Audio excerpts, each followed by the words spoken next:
Hi everyone, my name is Tanti, a professional life coach.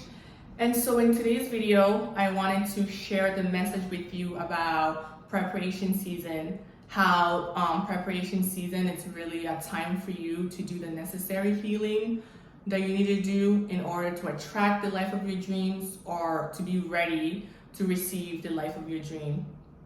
And so I wanted to use myself as an example and kind of share with you about my own personal journey and what has brought me here to even talk about this topic.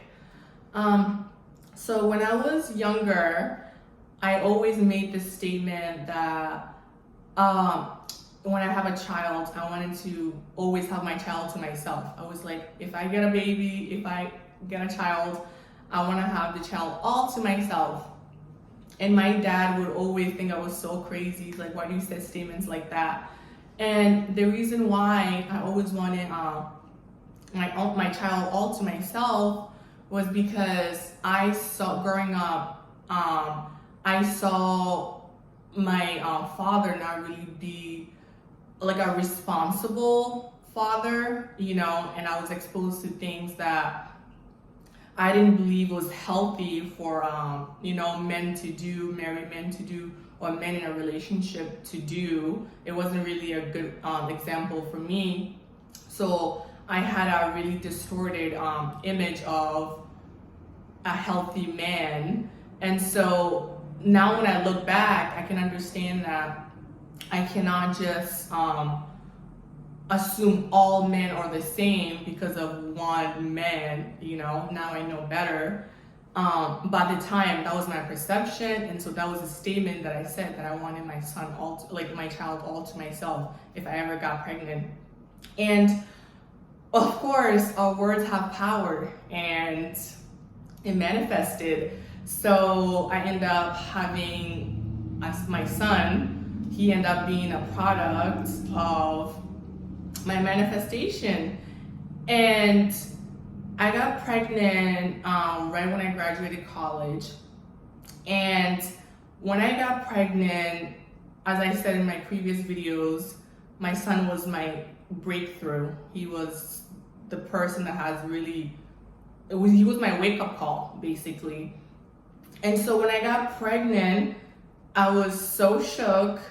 Mind you, I come from a Muslim culture. So I was feeling ashamed, I was feeling guilty, my parents were embarrassed, they were ashamed. And so I took all that in and really couldn't even face myself because I was so disappointed in myself because I made that decision, And so then I moved, I ended up praying for God. I was praying about guidance and clarity and wisdom and to just help me get through whatever I was going through. And so I was guided I lived in Rhode Island. I was guided to move to Arizona, and I had a stepsister in Arizona. And so that's how I was able to, have someone there. So I ended up moving to Arizona when I was pregnant, kind of walking away from Rhode Island. And so during my pregnancy journey, there were so many thoughts going through my mind. I didn't even, I've considered not even having my son. I considered not having a child because I just was so confused and didn't think I was ready, and I was a very selfish person. Even that statement when I made about wanting my child all to myself, that was a selfish statement because it was all about me. I didn't want to share him. I didn't want to share the responsibility. I wanted to do it my way. I thought man was irresponsible. This was my way of thinking, which was a very selfish way because now when I look back, my son, he needs a whole village. It's not only about my needs, what about his needs as a child to be exposed to family, have father figure, having a full experience of a family. And so when I was pregnant, my son was born in 2020. But before he was born, when I was pregnant, I was going through all these emotions of feeling ashamed as a failure, irresponsible. I was having all these emotions, and that's when I really started. Obviously, I prayed to God for guidance, and I started to really do like the healing. This is like my preparation season. I really started to dig deeper and kind of just like heal and understand what are my decisions that I'm making, because now I have a child that I'm going to be responsible for. And that was another decision I made, to keep my son, which I did, but I wanted to heal because he's going to be someone that's going to look up to me, that's going to look at me and ask for guidance, and so I needed to be a woman that he was proud to call his mom, especially in the world that we live in. There's so many things around women not being responsible and just being selfish and kind of just only thinking about themselves and not showing themselves in a positive light. And I never wanted my son to ever question the character of a woman based on society. I wanted to be the example for him to know that he can proudly say no, my mom is not like that. My mom, is an honorable woman. And that's the reason why I called him Legacy, because the legacy starts with him. And so I was doing a lot of inner work, a lot of healing, personal development. I went to therapy, to really kind of just heal my past, to kind of forgive myself and to forgive everyone so I can move forward. And this hasn't been easy. And I gave birth to my son April 14, 2020. And this was the time when COVID was happening and the world kind of shut down. And during this time, it was only me and my son in our apartment. My stepsister, she lived in her own apartment. And it was and actually she went to visit Rhode Island. She was traveling back home with her mom.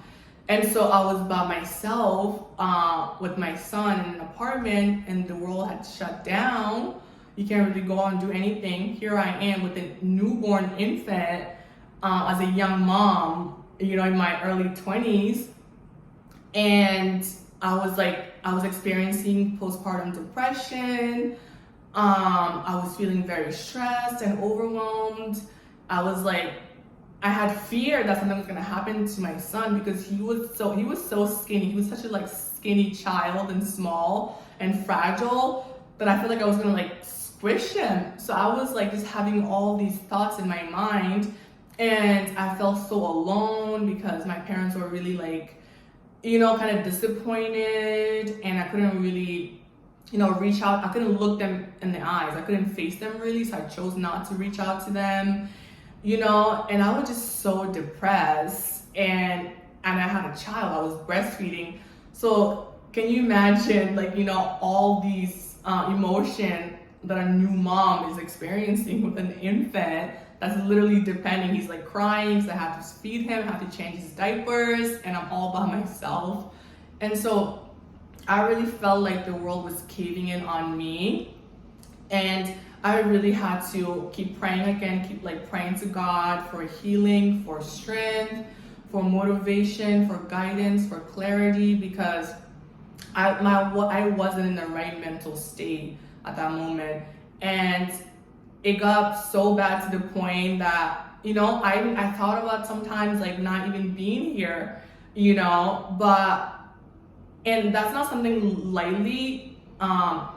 It's something that I truly did experience. And so, but I would always pray. Or I would look at my son, first of all, and be that's another selfish decision that I'm making. That's another selfish decision that I'm thinking about making, because I've made the choice. First of all, I said that I wanted to, if I were to have a child, that I wanted him all to myself. Here I have the child, and even before that, I've decided to keep the child. I mean, I decided to be with the father, and I decided to keep the child.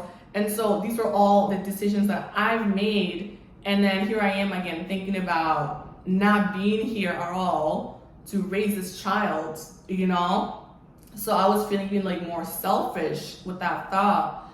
And so I had to continue to do the healing, continue to ask God for I would journal all the time, because these are intense emotions that people feel.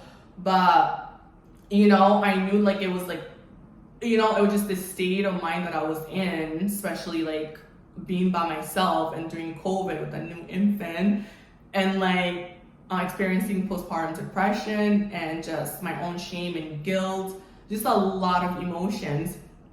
And so I kept asking God for strength, for guidance, and everything to kind of help me really get through this. And looking at my son, he was just like a little baby that's innocent that I could not imagine just leaving him. He was so vulnerable that I couldn't, I couldn't do that. I had to really, really put on my big girl pants and, do the healing and keep pushing forward. And so with my prayers, that led me to, and so in 2021, my son was getting older, 6 months, 7 months. So he was getting still in the infant stage, but a little more, had a little more meat on his body, that I didn't feel so scared, because I was he was so fragile.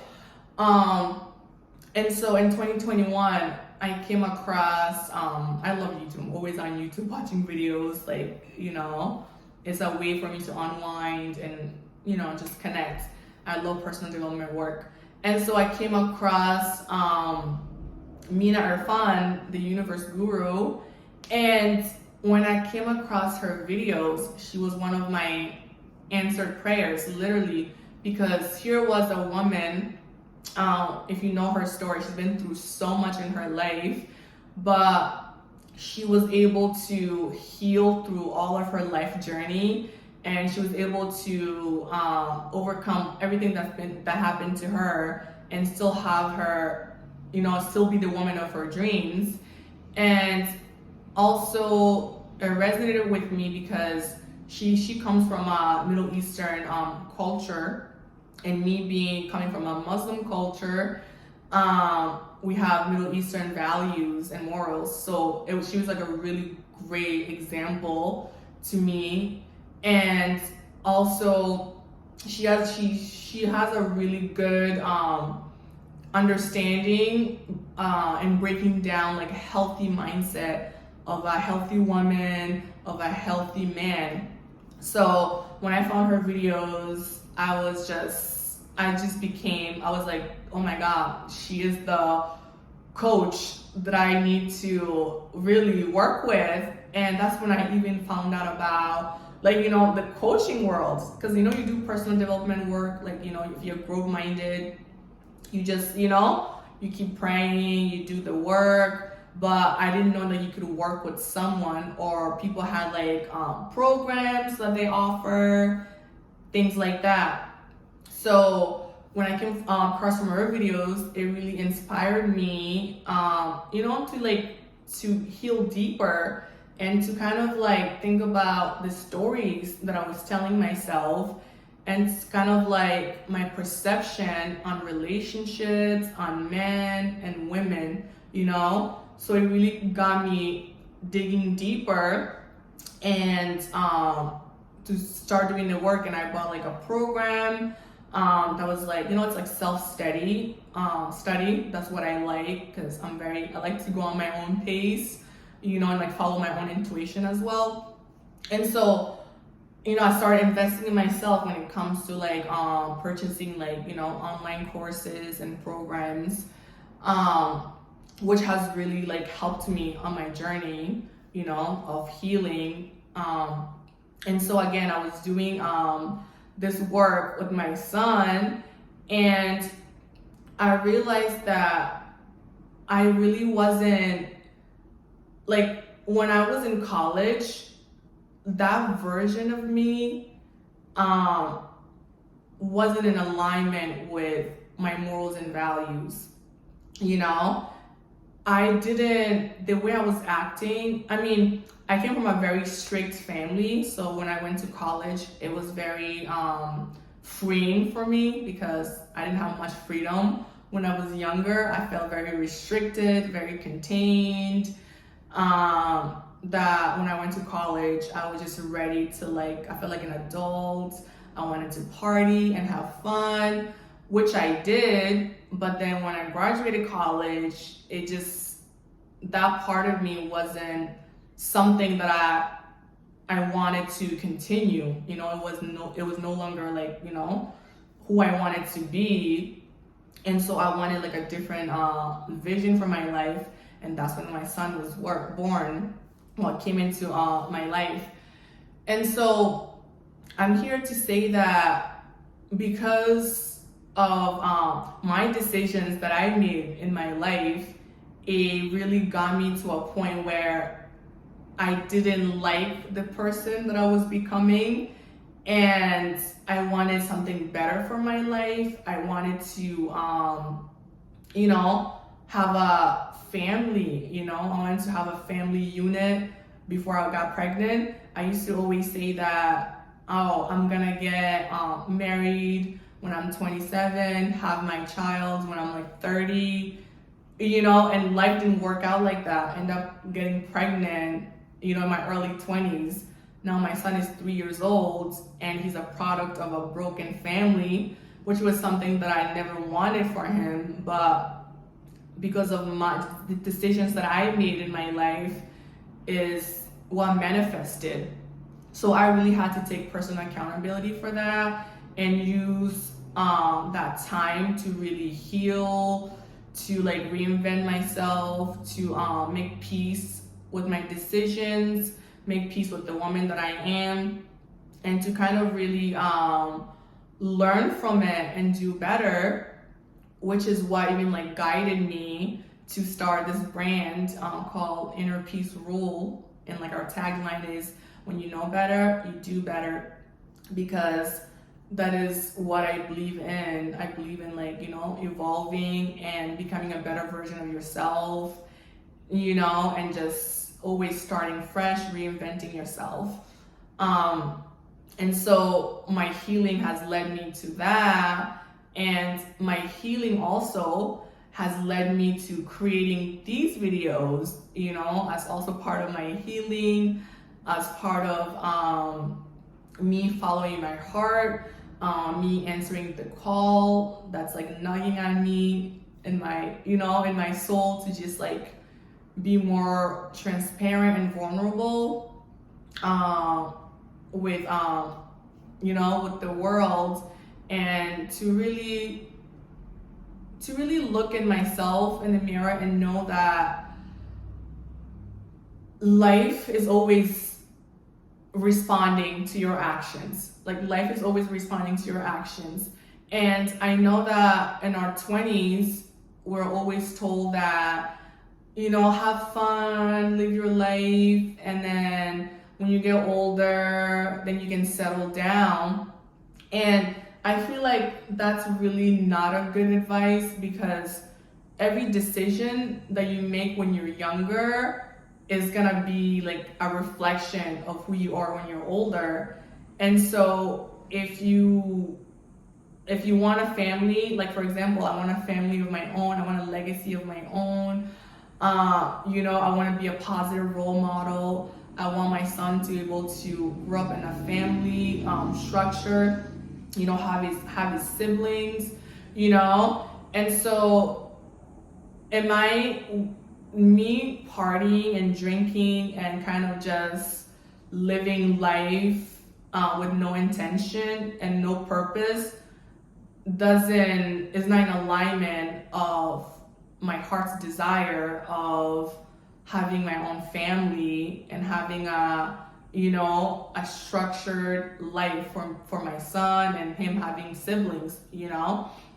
And so that's why it's really important when you're in the, what is it called? When you're in the preparation season, to really take that time to reflect back on your past decisions, to reflect back on how you grew up, to kind of really dig deeper and kind of write down a vision for your life, and like pray about the vision and kind of see how you want to live your life 5 years from now on.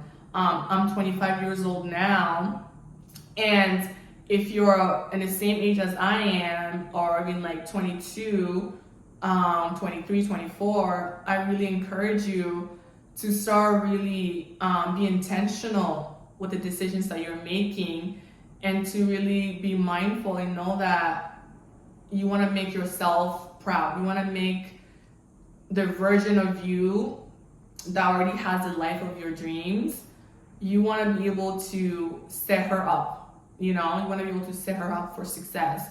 I know a lot of us are always like, well, if I'm in that relationship, then I'll start working on myself. When I have this job, I'm gonna start, investing in myself. When I have this, I'll do that.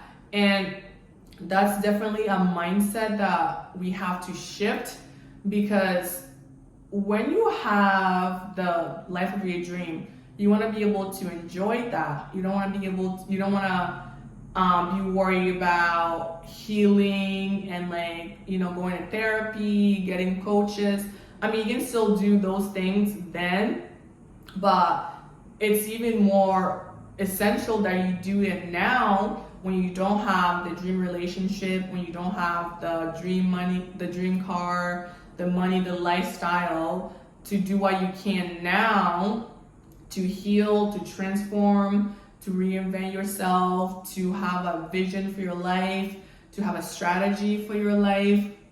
So that way, when those things manifest in your life, you can really enjoy it and grow even further, And so that is what I have been doing since I got pregnant. That's when I really started doing therapy and really dig deeper, not only on the surface level, but think deeper why I have the mindset that I have. Why do I have the perception that I have? That's when I really started to kind of rewire my old way of thinking. And God has been able to renew my vision, restored my vision, and given me a new vision. And of course, this is still this is a journey that we're on. And I feel like I've been in my preparation season, for 25 years now. And then now I feel like I'm ready for the next level of my journey. And I have a vision for it. I don't know exactly how it's gonna all pan out, but me being a reformed control freak, God knows that, as part of my healing, that I need to surrender. I need to surrender to His will for my life. And I can't just see everything, I feel things happening inside of me and around me, but I can't quite put my finger on it. And God always does that with me. And it's about me trusting in my intuition. Like, I was guided today to film this video. I was guided to move to Arizona. I was guided to keep my son, as to just always follow my intuition and trust in the process. And I really want to have faith too. And I really want you to, as a young adult, to really start, digging deeper and be more intentional, and kind of ask yourself how you want to live your life, and kind of take those steps that you need to do now to make sure that, that's in alignment with the desires that you want out of your life. So that was the message in my heart today to share with you guys. and I'm still on the journey. I'm still always growing and evolving, but I've became more and more, even more and more intentional with every decision I make, and living a life of purpose, like, you know, and being an example that I want to see in the world, an example that I want my son to be proud of, an example that I want my future husband to be proud to call his wife. You know, just an example of for my future children, my grandchildren. I want to look back and make them proud and make myself proud. So I have to start and continue making the right decisions that my future self would thank me later. So, and that is what I want for you as a young woman in your 20s, mid 20s, to really start being intentional and be mindful and become more aware of every decision that you're making now. Okay? Well, thank you so much for listening to me. And if you want to really start, you know, living a more intentional life, I have 21 days of transformation as a foundation to really start your personal development work and to really start living a life more intentional. So thank you so much. Please like and subscribe and leave a comment if you like the video. I love you. You're not alone. I'm here for you. We're doing this together. Have a good day.